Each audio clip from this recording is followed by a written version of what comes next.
Quand j'ai rejoint le service formation en 2008, j'ai dû rapidement concevoir ma première formation.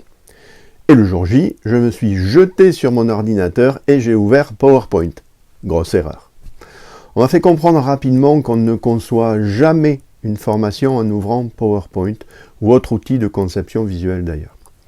On commence dans l'ordre par le TIOP, puis l'itinéraire pédagogique et ensuite on peut enfin commencer à rédiger ces supports pédagogiques.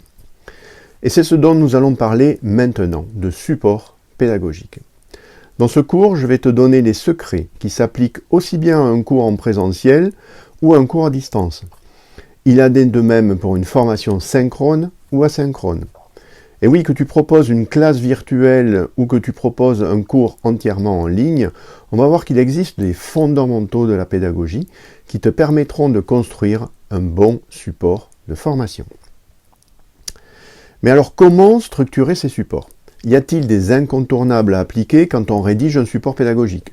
Quelles sont les meilleures techniques éprouvées du XXIe siècle ? Comment faire pour à la fois transmettre au mieux nos connaissances et satisfaire pleinement nos apprenants ? Nous allons aborder dans ce module les secrets d'un bon support pédagogique bien réussi. Mais avant de rentrer dans le vif du sujet, il me semble essentiel de situer l'activité de production des supports pédagogiques au sein de l'ingénierie de formation.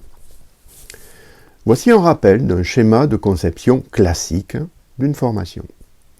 Il est composé de 4 phases qui sont les suivantes: l'exploration, la conception, la validation, le déploiement.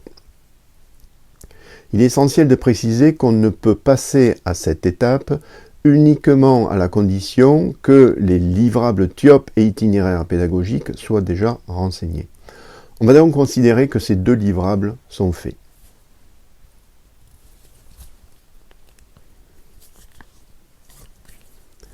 Très bien, TIOP et itinéraires pédagogiques sont réalisés et nous pouvons commencer à penser à la rédaction de nos supports pédagogiques.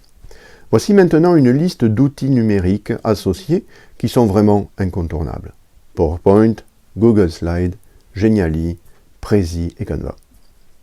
Si tu ne connais pas ces outils, je t'invite à aller te connecter sur YouTube et faire une recherche du type tuto, comment utiliser l'outil un tel. Tu trouveras rapidement des vidéos qui te permettront de prendre en main ton outil. YouTube est une mine d'or de tutos. Lorsque tu souhaites découvrir un nouvel outil, je te conseille vivement d'aller en priorité sur YouTube et de taper tuto, comment utiliser l'outil Intel, à chaque fois que tu souhaites avoir un aperçu rapide d'un outil digital. C'est ce que je fais systématiquement. Dans certains cas, tu gagneras un temps fou à aller voir en priorité des tutos plutôt que d'essayer seul de découvrir l'outil en tâtonnant.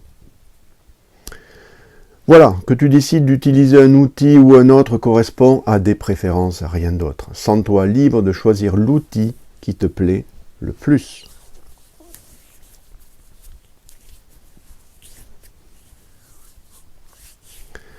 Si tu veux commencer sans trop te prendre la tête, je te conseille de partir sur Google Slides.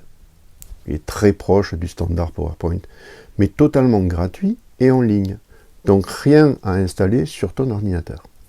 Puis tu verras par la suite si tu souhaites aller plus loin avec d'autres outils. Google Slides est l'outil de conception pédagogique que j'utilise le plus, et cela encore de nos jours. Simple, facile à utiliser, rapide en termes de prise en main. Et pour te permettre de gagner un temps précieux, je vais te faire un cadeau. Je te mets à disposition dans les ressources un fichier template Google Slides tout prêt que tu pourras utiliser dans tes formations en présentiel ou en distanciel, et c'est cadeau. Le fichier est éditable, ce qui fait que tu pourras bien évidemment le modifier et l'adapter à tes besoins. C'est mon cadeau du jour.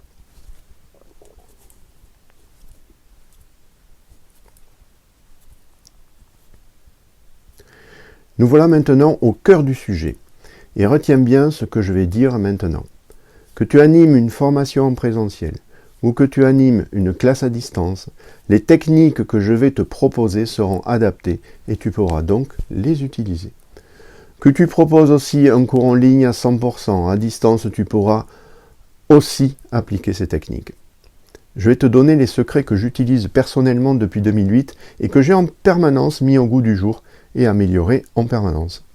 Tu pourras même te rendre compte que cette formation dont tu bénéficies actuellement utilise toutes ces techniques. De nos jours, dans une formation, il faut qu'il y ait absolument les composantes suivantes. Une introduction, un cours, une activité stagiaire, une évaluation de connaissances, une conclusion. Et il s'agit là du minimum du minimum. Mais ce mini ne suffit pas pour créer une bonne formation digne de ce nom. Voici maintenant la liste de ce que je te propose d'intégrer dans absolument toutes tes formations.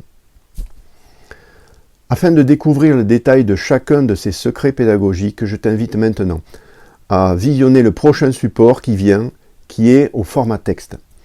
Pour chacun d'entre eux, nous verrons quel est le concept de la technique, quel est l'intérêt d'utiliser cette technique pour les stagiaires, quel est l'intérêt pour le pédagogue, et bien évidemment, nous verrons comment l'utiliser concrètement.